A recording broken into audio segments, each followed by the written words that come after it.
네, 지구온난화로 인한 기후위기가 갈수록 더 심각해지면서 전 세계가 탄소 중립과 녹색 산업 확대에 힘을 쏟고 있죠. 우리나라도 예외는 아닙니다. 네, 한하진 환경부 장관 모시고 자세한 이야기 나눠보겠습니다. 어서 오십시오. 네, 안녕하세요. 네, 안녕하세요. 오늘 환경부 업무 보고 있었죠? 네, 그렇습니다. 분위기 어땠습니까?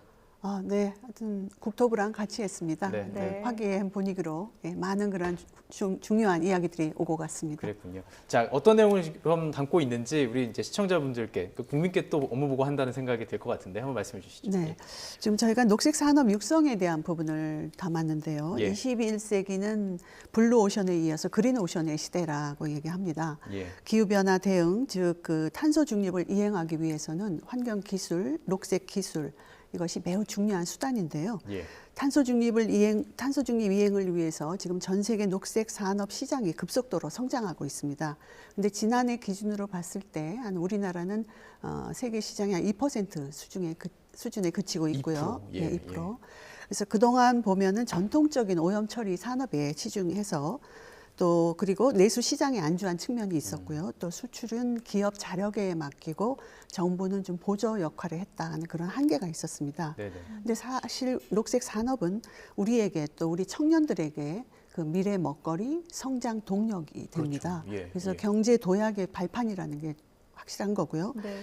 특히 우리나라는 탄소 중립이라든지 순환 경제, 물 분야 이러한 3대 녹색 그 신산업에 있어서 세계 시장에서 봤을 때도 충분히 경쟁력이 있습니다. 예. 그래서 이번에 이제 환경부는 2023년을 녹색 산업 육성의 그 원년으로 정하고 이제 국토부 등의 관계 부처하고 협력해서 바이오 연료, 뭐 재생에너지, 또 도시 유전, 도시 광산, 또 스마트 물 인프라, 해수 담수화 이런 네네. 분야의 그 녹색 신산업을 집중 육성하고 또 지원할 계획을 이번 업무 보고에 포함을 하였습니다. 네네. 네. 말씀하신 대로라면 이제 이 기후 위기와 경제는 뗄래야 뗄 수 없는 관계가 됐을 텐데 네.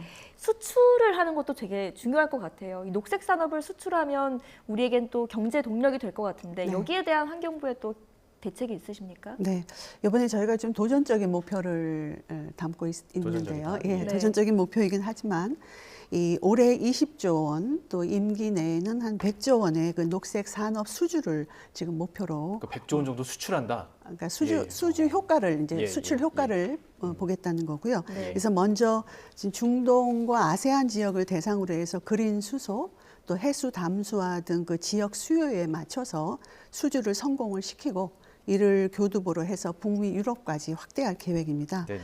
실제 저희가 이제 수출하는 기업의 현장 목소리를 이렇게 많이 듣게 되는데요. 예.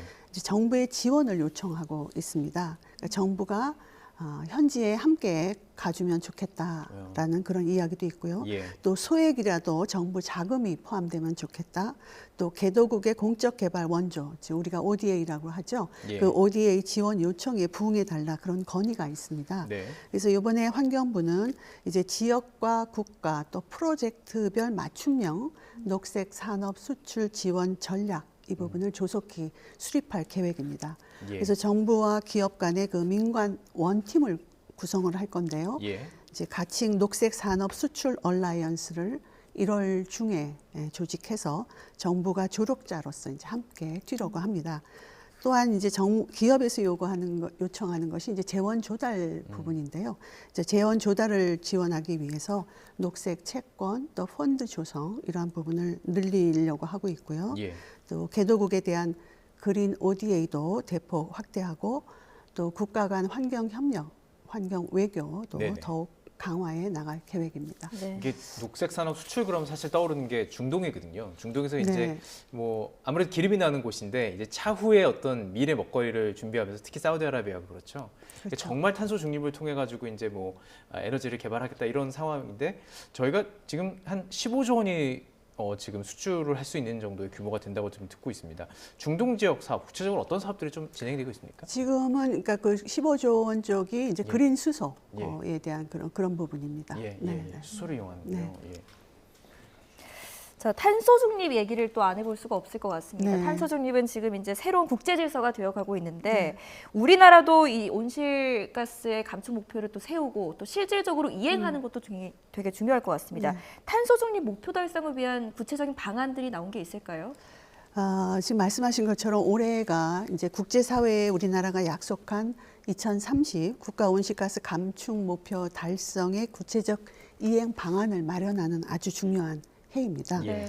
그래서 정부는 탄소 중립에 있어서 책임 있는 실천, 또 질서 있는 전환이라는 그런 원칙을 가지고 있는데요. 네. 그 원칙 하에 발전, 산업, 수송 등 부문별 또 연도별 이 온실가스 감축 목표를 설정을 하고 실현 가능한 온실가스 감축 로드맵을 지금 마련 중에 있습니다. 먼저 이제 원전과 재생에너지를 균형적으로 활용을 예. 하고요. 또 혁신 기술을 도입해서 산업 부문에 이제 업종별 탄소 배출 감축도 할 예, 예. 계획에 있고요. 또한 이 수송 부문이 중요한데요. 예. 전기차, 수소차 등 무공해 차를 확대해서 수송 부문의 감축 목표를 지금 하려고 합니다. 예. 이 외에도 건물 부분에 제로 에너지 건물 확대라든지 예. 또 폐기물 재활용 이런 부분을 통해서 이제 온실 감축에 기여하도록 노력하겠습니다. 저희가 몇 달 전에도 이제 업무 보고 이후에 저희가 이렇게 출연을 하셨었잖아요. 그때도 네네. 이제 원자력 에너지와 재생에너지 맞습니다. 얘기를 통해서 얘기했는데 좀 구체적인 이제 로드맵이 나오고 있는 거군요. 이제. 네, 이제 올 예. 3월까지 이 부분을 만들 계획에 있습니다. 알겠습니다. 네. 자, 탄소 중립 얘기를 좀 해봐야 되는데 이 경제에 있어서 이게 참 의미가 있는 게 EU에서는 탄소 국경세 도입이 잠정 합의가 됐고요. 그러니까 지금 기업 입장에서는 너무 중요한 게 되는 거예요. 네, 그렇습니다. 얼마든지 비용을 줄일 수 있는데 이것 때문에 더 많은 비용이 들어갈 수도 있고 이 정부에서 어떻게 준비하고 있는지 좀 궁금하거든요. 네. 지금 EU의 그 탄소 국경 조정 제도라고 예. 하는데요. 그 예. 국경 조정 제도가 최근 이제 말씀하신 것처럼 EU 내에서 이제 합의돼서 네. 이제 시행을 앞두고 있습니다. 네. 근데 올해 10월부터는 이제 전환 기간이라고 해서 예. 이제 먼저 EU 수출 제품에 대해서 탄소 배출량 보고가 이제 의무화가 보고를 또 되고요. 해야 되는군요. 예, 예. 보고를 해야 됩니다. 또 26년부터는 배출량 인증서 구매 의무가 부여될 예정에 있습니다. 예. 그래서 이 부분은 이제 단일 부처만으로 해결할 수는 없기 때문에 네. 정부가 범부처 대응 TF를 구성해서 적극 네. 대응하고자 노력을 하고 있고요. 예. 또한 우리 기업의 이 탄소 감축 노력이 EU에서 인정받을 수 있도록 EU와 협력해 나갈 계획입니다.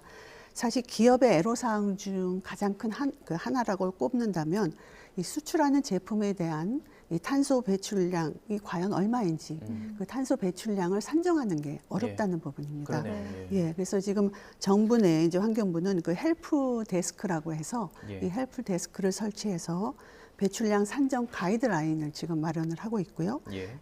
기업이 이행해야 하는 그 배출량 보고 의무를 이제 그 가이드라인을 통해서 지원해 나갈 계획입니다. 또한 이 중소기업 같은 경우는 더 어려움이 어렵죠. 있을 수가 있죠. 예, 예. 그래서 중소기업 대상으로 해서 이제 배출량 산정 교육, 컨설팅 이 부분도 실시할 예정에 있고요. 근데 사실 보다 근본적으로 보면 우리 기업이 탄소 감축을 할 수 있는 어떠한 체질을 개선하는 것이 체질 자체를.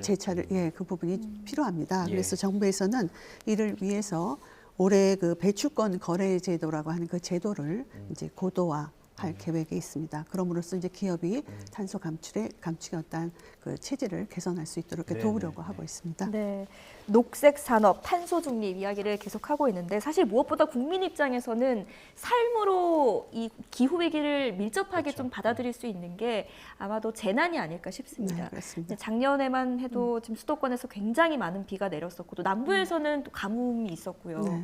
한쪽에서는 가뭄, 한쪽에서는 홍수. 이렇게 올해도 만약 이런 재난들이 일어난다면 환경부에서는 어떻게 또 대책을 세우고 계십니까? 네, 지금 지난해 우리 수도권에 유례 없는 홍수, 네. 또 최근에 남부 지역의 극심한 가뭄은 기후 위기가 현실로 다가왔다 하는 것을 우리 스스로 이렇게 느끼게 해주는 겁니다. 그래서 홍수로부터 이제 안전한 삶의 터전을 조성하기 위해서는 신속한 예경보 체계 그리고 예방 인프라 예. 구축이 무엇보다 이제 중요한데요. 예. 이제 저희 환경부에서는 인공지능 홍수 예보, 예. 또 댐 하천 가상 공간, 우리가 이제 디지털 트윈이라고 불립니다. 그 디지털 트윈을 통해서 홍수를 신속하게 예측하고 또 미리 국민께 위험 정보를 제공을 해서 이제 재난 피해를 방지하겠습니다. 예. 예. 또한 그 지난해 홍수로 인해서 이제 계획했던 인프라 사업들이 있습니다.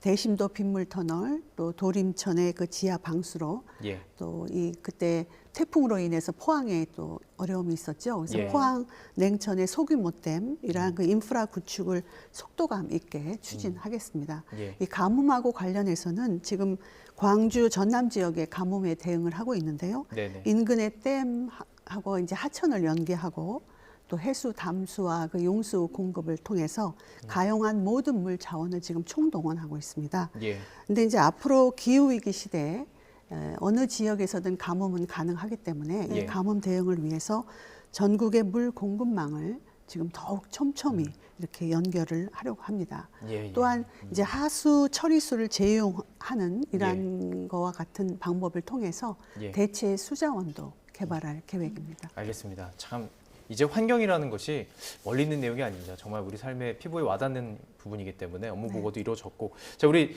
마지막으로요 짧게 우리 시청자 여러분들께 우리 환경부 입장에서 꼭 하고 싶은 말씀 있을까요? 네, 저희 우리 환경부는 국민의 삶의 질 개선을 위해서 항상 노력을 하고 있습니다.